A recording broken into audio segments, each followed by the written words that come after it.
Good morning students, welcome to Aditya career institute. बेटा last lecture में हमने शॉर्ट टर्म कॉस्ट और लॉन्ग टर्म कॉस्ट वाला टॉपिक है वो हमारा कंप्लीट कर लिया था। आज हम अदर कॉस्ट के बारे में डिस्कस करेंगे। अदर कॉस्ट है हमारी social cost, monetary cost and opportunity cost. Social cost जिसे हम रियल कॉस्ट भी कहते हैं, हमने लास्ट क्लास में भी हमने पढ़ा था सोशल इकोनॉमी कि जो human is a social animal and वो समाज में रहते हुए अब बहुत सारी अनेक एक्टिविटीज़ करता है अपने जीवन के लिए, मनी अर्जित करने के लिए। तो वो सब क्या कहलाती हैं? Social activities.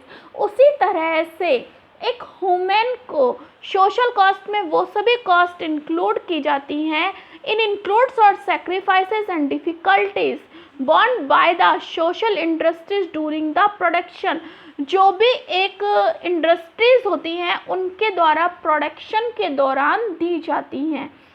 जो भी इंडस्ट्रीज होती हैं, जो भी प्रोडक्शन करती हैं, उन इंडस्ट्रीज के प्रोडक्शन करने से बहुत सारी ऐसी डिफ़िकल्टीज़ हैं जो एक समाज को वहन करनी पड़ती हैं। वही सारी डिफ़िकल्टीज़ क्या कहलाती हैं? सोशल कॉस्ट कहलाती हैं। सोशल कॉस्ट को एस्टिमेट करना बहुत डिफ़िकल्ट होता है।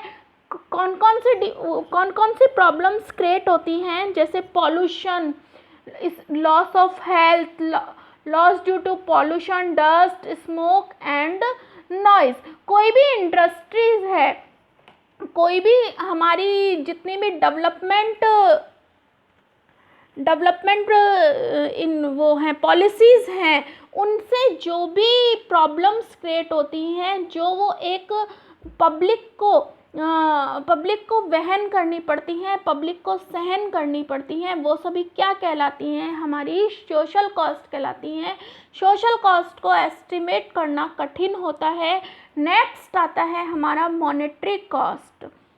Whatever expenditures incurred on production or output in form or money, जो भी प्रोडक्शन के दौरान, उत्पादन के दौरान जितने भी हमारे एक्सपेंडिचर्स होते हैं उनका पेमेंट जो हम कैश में करते हैं, मनी में करते हैं, इस रिलेटेड मॉनेटरी कॉस्ट, उन्हें हम मॉनेटरी कॉस्ट में इंक्लूड करते हैं। प्रोडक्शन, ड्यूरिंग द प्रोडक्शन जितने भी हमारे एक्सपेंडिचर्स होते हैं जिनका पेमेंट हम कैश में करते हैं, उन्हें हम मॉनेटरी कॉस्ट में इंक्लूड करते हैं। जैसे लैंड है, लैंड का रेंट हम पे करते हैं, लेबर को वेजेस पे करते हैं, मैनेजमेंट को सैलरी पे करते हैं, कैपिटल का इंटरेस्ट पे करते हैं। तो ये सभी हमारे किस में पे होता है? कैश में पे होता है। तो monetary cost is equals to हमारा क्या हो जाएगा? Explicit cost minus implicit cost plus profit.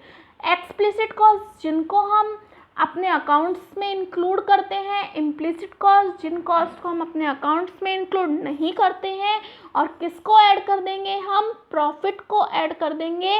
तो ये सब हमारे क्या कहलाएंगी? मॉनेटरी कॉस्ट कहलाएगी। नेक्स्ट आता है हमारा अपॉर्चुनिटी कॉस्ट।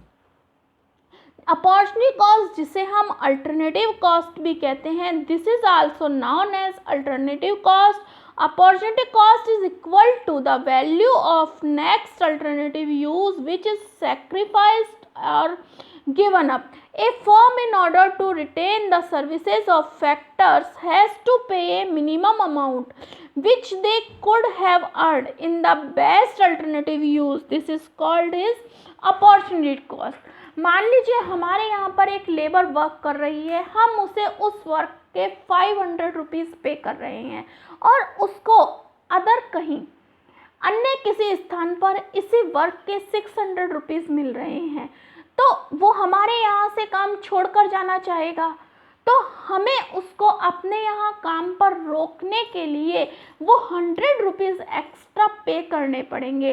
तो वो 100 रुपीज़ ही क्या है? उसकी अपॉर्चुनिटी कॉस्ट है। मीन्स वो इस समय का लाभ उठाते हुए हमसे पैसा अर्जित कर रहा है, तो वो क्या कहलाएगी? हमारी अपॉर्चुनिटी कॉस्ट कहलाएगी। Opportunity cost is equals to present income minus alternative income.